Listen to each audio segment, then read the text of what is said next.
Namaskar viewers, hello and welcome to Sansad TV. I am Tina Jha, you're watching Perspective.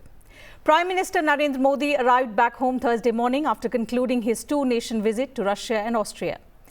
As he headed to New Delhi following his Austria visit, the Prime Minister shared a post thanking the Chancellor of Austria, Karl Nehammer, the government and the people for their warm welcome and hospitality.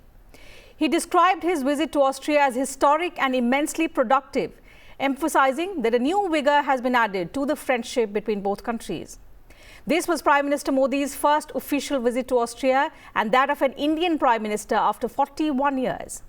So in the 2 days that he was there, the Prime Minister called on the President of Austria, Alexander Van der Bellen, who congratulated him on his historic third term in office. Besides, the Prime Minister also held bilateral discussions with the Australian Chancellor, following which both leaders emphasized that the shared values of democracy, freedom, international peace and security, a rules-based international order with the UN Charter at its core, the shared historical linkages and the long-standing ties between the two countries are at the center of the growing enhanced partnership.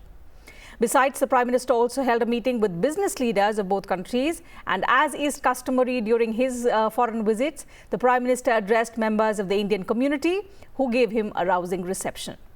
So that was a summary of the Prime Minister's engagement during his historic Austria visit. We'll now try and delve deeper into understanding the significance of this visit of the Prime Minister and how it adds a new chapter in the enhancement of ties between the two countries. And for this, I'm pleased to welcome on this edition of Perspective, former Ambassador Sanjay Bhattacharya. Delighted to have you with us on this edition of Perspective, Ambassador. And I'm also pleased to welcome Professor Gulshan Sachdeva, School of International Studies, Jawaharlal Nehru University. Professor, glad to have you with us on the program as well. Thank you for your time. But before we begin with the discussion, a quick soundbite of Prime Minister Narendra Modi, wherein he describes this visit of Austria as a historic and immensely productive one. Listen. Friends, भौगोलिक दृष्टि से तो भारत और Austria दो अलग-अलग छोर पर है, लेकिन हम दोनों के बीच अनेक समानताएं हैं। डेमोक्रेसी हम दोनों देशों को कनेक्ट करती है। लिबर्टी, इक्वालिटी, प्लुरलिज्म और रूल ऑफ लॉ का रिस्पेक्ट, ये हमारी शेयर्ड वैल्यूज है। हम दोनों समाज मल्टीकल्चरल और मल्टीलिंगुअल है। दोनों देश हमारे समाज में, हम दोनों देशों की आदत है डाइवर्सिटी को सेलिब्रेट करना, और हमारी इन वैल्यूज को रिफ्लेक्ट करने वाला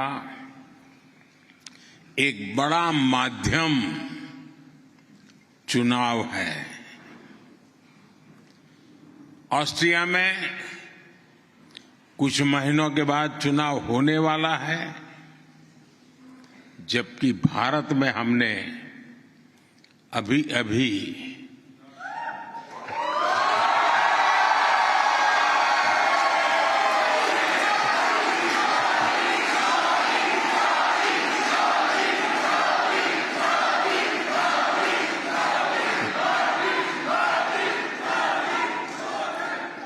अभी हमने लोकतंत्र का पर्व आन बान शान के साथ मनाया है। भारत में दुनिया का सबसे बड़ा चुनाव संपन्न हुआ है। Okay, so you heard the Prime Minister speak to the Indian community, and therein he describes a lot of important events which mark the relations between India and Austria. Ambassador, coming to you first, your thoughts on this visit of the Prime Minister to Austria. It's the first by an Indian Prime Minister in 41 years and in a year that marks 75 years of diplomatic ties between India and Austria. Absolutely, Tina. It's a time for celebration as we mark the 75th anniversary of our diplomatic relations. And let us not forget that right from the beginning, India was very actively involved in several issues related to Austria's existence after the Second World War. From my perspective, there are two broad ideas behind this extremely important visit. The first, of course, is to strengthen and consolidate our bilateral cooperation. As you know, Austria is a very advanced country, and we hope to seek greater economic, technological relations with the Austrian side. And so that was obviously the key focus of Prime Minister's visit to Vienna. The second focus, which in my mind is not any less important, was the issue of signaling. Because we are embarking in a very fragile and volatile geopolitical arena. And in this, India is going to be playing an increasingly important role. Austria has a very special place in Europe. It is a member of the European Union, but it is not a member of NATO. At the same time, it has very close relations with the Western partners. And so when Prime Minister visits Austria after his visit to Moscow, there is a certain signaling as well that comes about India's willingness to play an active role in diplomacy and in dialogue and in bringing about peace and ending the era of war. Okay, so taking forward the point of signaling that this visit of the Prime Minister to Austria marks, Professor Sachdeva, I would like your views on how you look at this visit of the Prime Minister that comes close on the heels of his visit to Moscow first, and in context of the Prime Minister reiterating that India has always stood for peace, and when he said that India has given to the world Buddh, not Yudh. Well, thank you. Just following what Ambassador started, I think the visit to Austria, there are, I think, 3 or 4 takeaways if I can look at. One is, I think there is a question sometimes comes to your mind that why Austria? There are so many countries within EU and, there's some small countries, some landlocked country, somewhere in the middle of Europe. What exactly this is for us? Right. As Ambassador was mentioning, Austria from the very establishment in 1955, it has been playing a very important role within European politics because the way it was established as a neutral country within Europe. So even during the Cold War, if you look at leaders, particularly the social democrat leaders like Bruno Kreisky in Austria, along with Chancellor Willy Brandt in Germany and the Prime Minister Olof Palme of Sweden, they played very, very important role bringing certain kind of sanity between East and West, that, the tension, reducing tension between, both East and West during that period of time. So now even, as Ambassador mentioned, this is a member of the EU, but not member of the NATO. Even EU membership, actually, they took very late in 1995. So broadly, yes, since they are member of the EU, their broader economic and foreign policies are very much aligned with the EU. At the same time, they do have a certain independent view. And particularly when, coming from Moscow, when Prime Minister, they would like to, Europeans would like to hear what exactly we had discussions in Moscow, because, today, for all the European countries, this is the major strategic challenge and the war which is going on in Europe. So that was one, I think, the signaling what Ambassador said. And the second thing is about bilateral relations. Now, even if I think the Prime Minister is visiting after 41 years, as our Secretary yesterday during the press briefing mentioned, that, it's not that we have abandoned, Austria for all those years. A lot of things were happening, even if the Prime Minister visit is taking place now. So now we have clearly identified, I think, 2 areas. One is technology partnership, where, you can look into different areas because, they have a different ecosystem, a very prosperous country, very, very science and technology oriented country. So you look at renewables, you look at artificial intelligence, you look at startup, you look at urbanization, you look at tourism management, you look at any area. So how we can really take advantage of different ecosystems, what they have in Austria and in India, and then really pick on from there and make it bigger. Our trade is still only about 3 billion and their investment is only about 500, 600 million in India, but large number of Austrian companies are active in India. So there is a plenty of things which can be actually, improved from this. And then the second thing which has happened, I mean, we already had an agreement on migration and mobility. More than 30,000 Indians are already living there, and they are quite keen to actually attract, skilled labor from India. So that's one area again where I think certain things can happen in the coming years. And the third point is that, this was again came out very clearly since they are member of the EU. So many of those areas we have to work with the European Union, and that will automatically will translate, positive things for Austria as well. Whether we are looking at India-EU free trade agreement or our connectivity partnership or EU's engagement in the Indo-Pacific. So whatever we are doing, in fact, more, a very robust relationship we have now with the European Union. More than, 40 plus dialogues are happening and different ways things are happening. So automatically that is also going to affect Austria as well. And the third point is about Ukraine. I mean, this has come again and again, and our perceptions obviously very, very different than the European perceptions, and we can discuss, why they are and how the Sure. We'll come to that in just. We'll come to that in another round, Professor. But since we're talking about the economic cooperation, I'll go back to the ambassador and understand from him how this visit has proved to be fruitful in expanding the economic cooperation, ambassador. Because as both of you rightly said, Austria happens to be one of the richest countries in the region, in Europe, an important link for India in maintaining also its relationship with Europe, particularly with countries of Central and Eastern Europe. So in that context, how fruitful has this visit been in enhancing the economic cooperation between India and Austria, Ambassador? I think that was perhaps the key focus of the bilateral exchanges to develop further on our economic cooperation. Prime Minister has often emphasized that in this era of transformation, technology will play an increasingly important role. And Austria is a huge technology provider, not only in terms of new technologies that are coming about in data, in artificial intelligence, but also in terms of innovations. We already have an innovation bridge that has been established between India and Austria.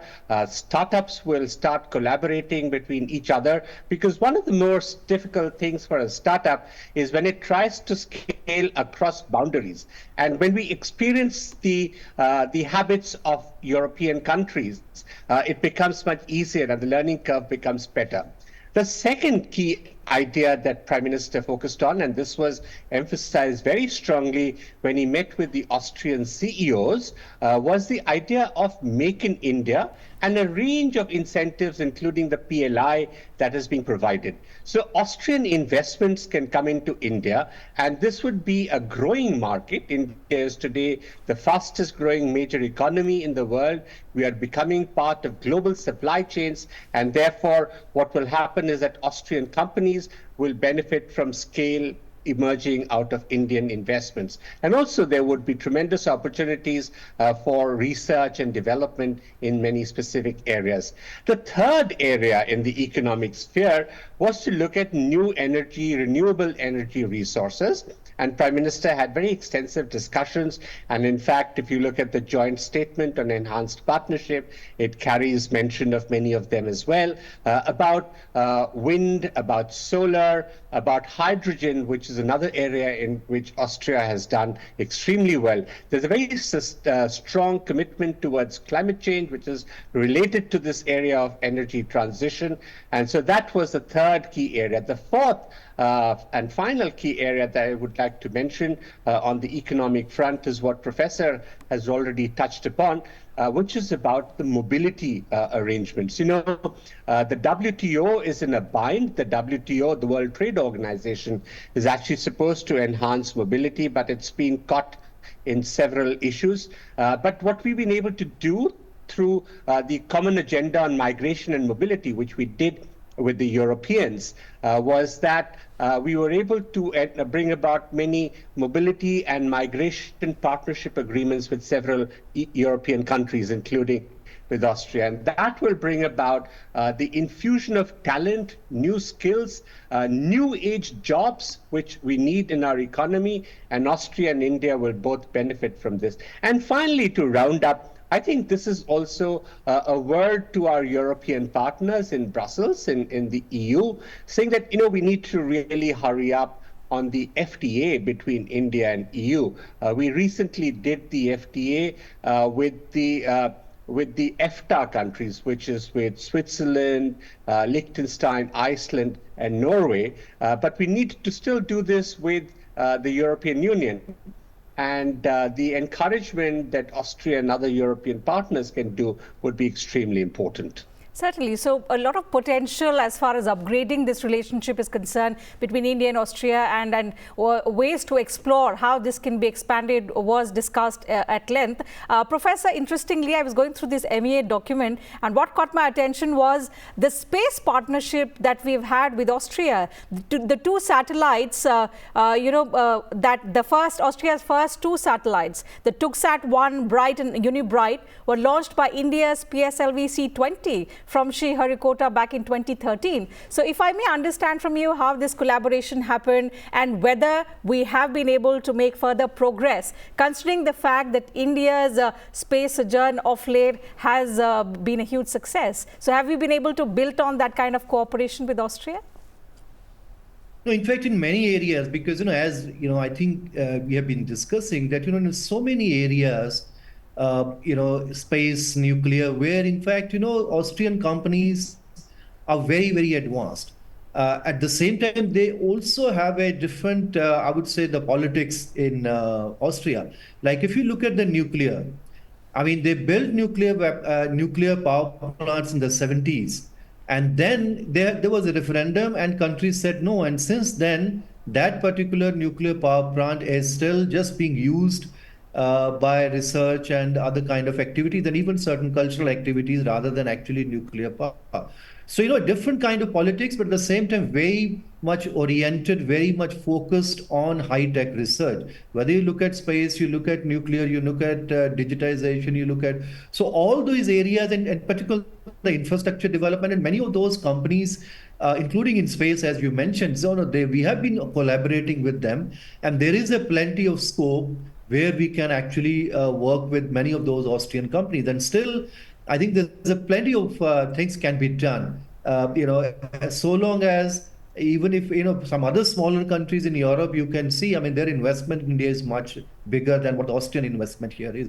And we also have large Indian diaspora in Austria as well. So but we also have to keep in mind that, that there are clear-cut competencies within the European Union. In certain areas, we really, as Ambassador mentioned, we have to move forward quickly, ambitiously on areas like on free trade and on investment agreement. Because once those things are done, some of those, like in the IT sector, data exclusivity, and mobility or short-term mobility of Indian professionals, etc. Once those things are settled at the EU level, I mean, many of the Indian and Austrian companies will be able to take advantage immediately. Professor, another focus, and as the ambassador rightly mentioned also, was sustainability, how both countries must engage further on reducing the risks of climate change. So in the context of the Austrian government's hydrogen strategy and India's national green hydrogen mission,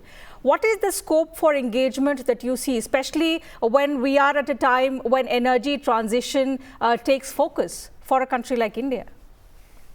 Well, climate change and energy is a big thing in Europe, and but we also have to keep in mind that energy transition is happening in Europe. Energy transition is also happening in India, but these are two different energy transitions. Right. We are building up our capacity, our demand is growing up, and we are building up capacity in almost every area, including in nuclear and in others, and we are not going to reduce our dependence on fossil fuels, in the foreseeable future.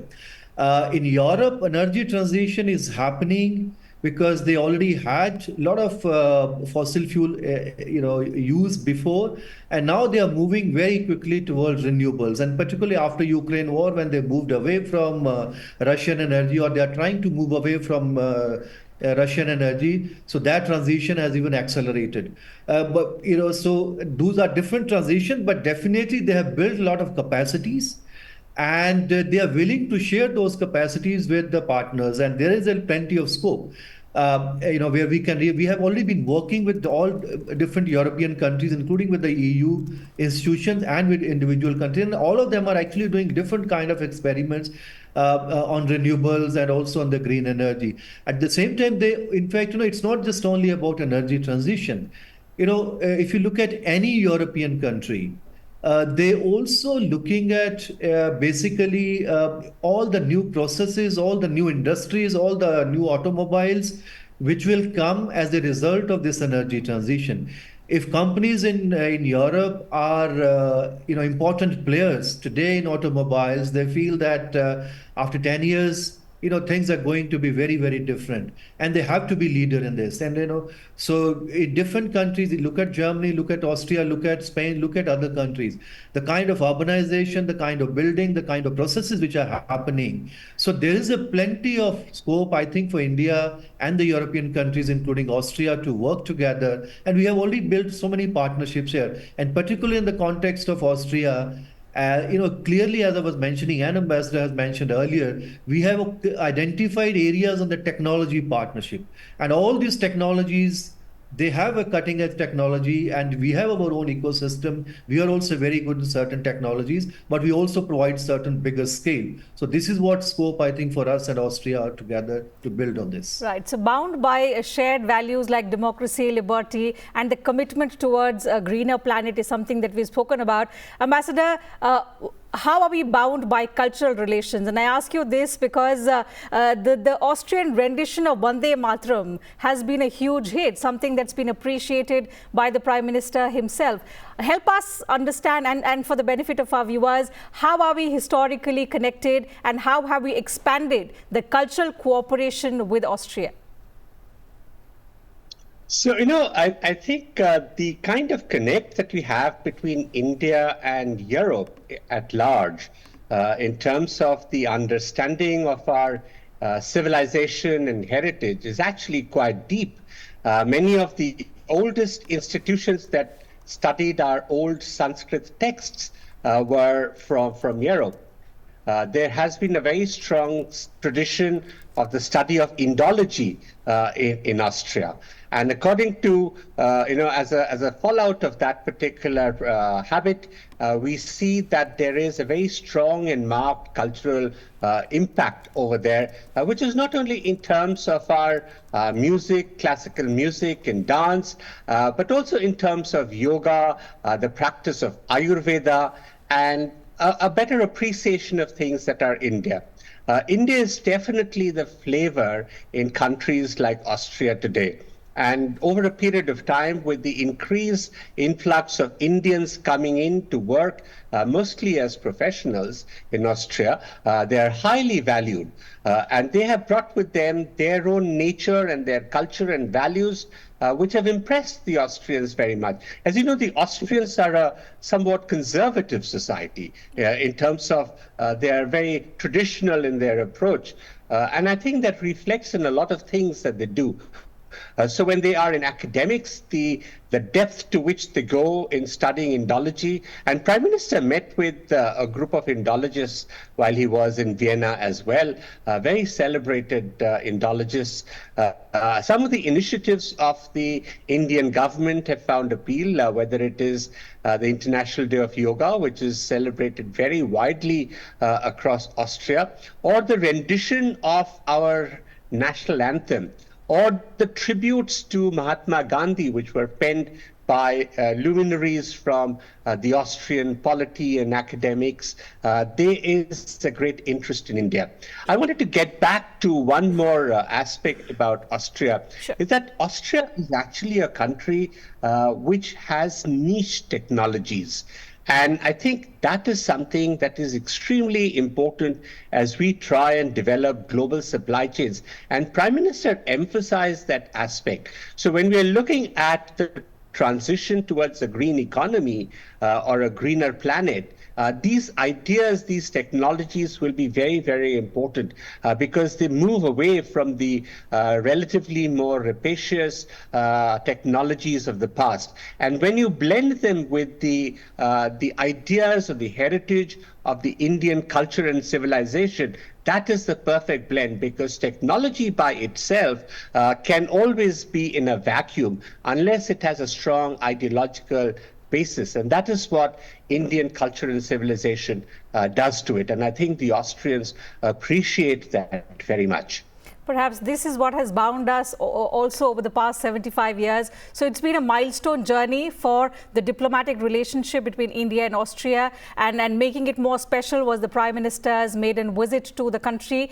The most interesting aspect is that both leaders recognized, the Austrian Chancellor and Prime Minister Modi, the potential of taking this relationship forward. So we've discussed with the guests the areas, the newer areas in which we will see this relationship evolving to newer heights. Time allows me to take up only that much on this edition of Perspective. I'd like to thank both my guests once again for joining us on the program and sharing your thoughts with us and our viewers. And to you viewers, thank you very much for your time as well. I'll see you same time tomorrow now with another topic and another set of panelists. Until then, take good care of yourselves and keep watching Sansad TV.